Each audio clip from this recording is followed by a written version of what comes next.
If you had to guess which finger was the most important one on your bow, which one would you guess? What's up guys, welcome back to my channel. If you're new here, my name is Corey, I'm a violinist, and we talk all things violin.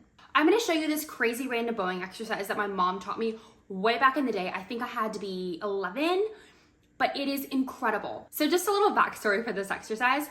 When I was 11, my family all went out camping, and my brother and I were roughhousing as we were camping, and he jumped on me and I put my hand up to stop him. And what happened is my pinky bent all the way back and it broke in 2 places quite severely.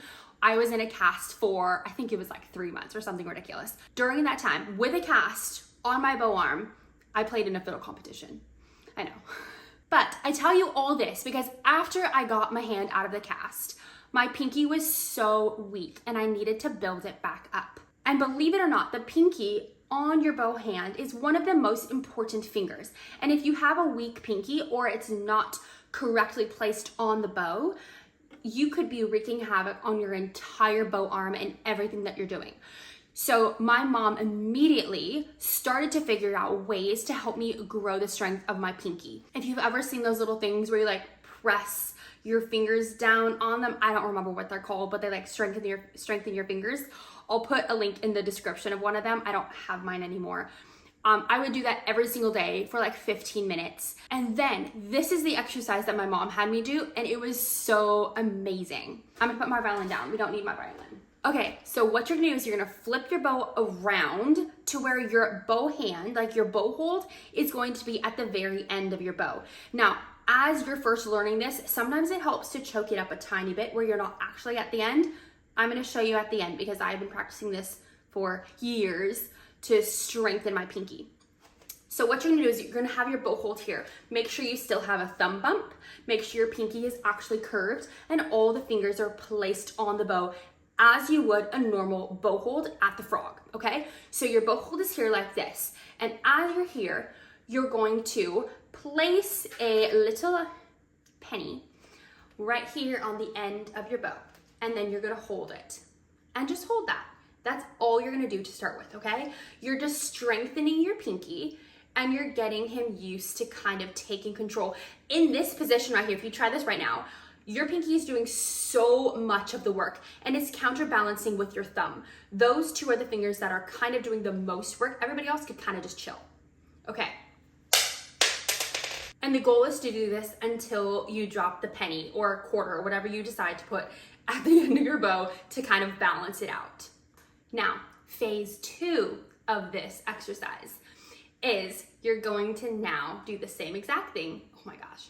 I'm gonna make it a little bit harder. You're gonna pick up all the fingers that are unnecessary. The only necessary fingers are your thumb and your pinky. It's very important that your pinky stays completely curved and your thumb has a thumb bump. Take that same exact penny or whatever coin you decide, put it at the end of your bow and hold for as long as you can. I know, this one is the tricky one. This is the real pinky builder. My mom would make me hold this for, at first it was like 10 seconds, and then it was 20, 30, 1 minute, 2 minutes. I think one time I held it for 5 minutes. It was just kind of whatever to help my pinky grow. All right, stretch your pinky out, woo! Because of breaking it, I can stretch my pinky so far. I sometimes think of Paganini, how he had like double jointed fingers and was able to like reach super far with them. I'm like, if it had only happened to my left hand, I would have like crazy 10th skills or something like that. But, you know. All right, we're gonna take this another step further. Now you're gonna grab your violin. Same exact thing, bow hold down at the tip. We're not gonna play anything crazy today because that's not exactly what it's about. What I want you to understand is how much your pinky actually does. So try and play, we're not gonna play full long bows because, whoo, but we're gonna try and play pretty full bows. And I want you to see when your pinky starts to do the most of the work.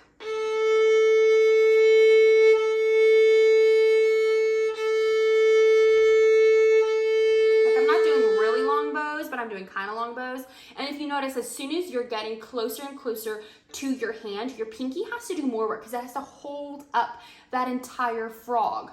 So as you're playing,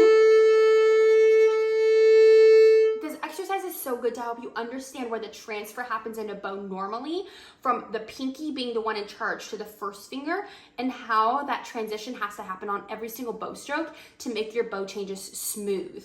So practicing it this way is actually incredible. So we're gonna start at your hand and move to the frog, which sounds so weird, and back.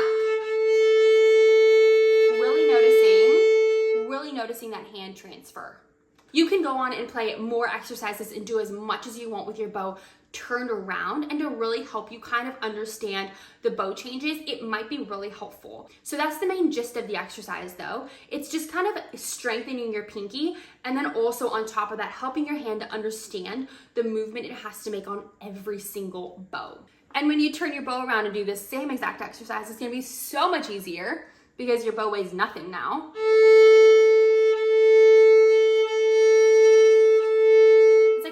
Ice cream, so easy. One other bowing exercise that is extremely helpful that I'm going to leave you with is practicing what fingers are the most important when.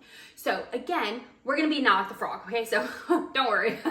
We're going to be at the frog here, and I want you to lift off all the fingers, again, that don't feel important. It's going to be your thumb and your pinky. This is going to be when your bow is near the bridge. Now flip it upside down, and as you're here, drop all the fingers that are unnecessary. It's gonna be your thumb and your first finger. This is what your bow is like when you're playing at the tip. These are the most important fingers at the tip. Transfer it back over. These are the most important fingers when you're at the frog. Flip, flip. Basically, you're getting your wrist moving and your fingers used to transferring that weight over and over again. Okay, y'all, those are my crazy random bowing exercises that I hope are helpful. I would put these exercises at the very, very top of your practice. Like before you even do your scales, warm up your hand, warm up your pinky, get your fingers moving. I was actually just talking to another student who had also had something happen to her pinky, and I gave her these exercises, and she has seen so much improvement with them in such a short amount of time. So I highly, highly recommend doing them. I would do them every single day to really, really build that pinky strength and to understand what he needs to be doing. All right, you guys, that's all I have for today. I hope this was helpful, and I'll see you in the next video. Bye.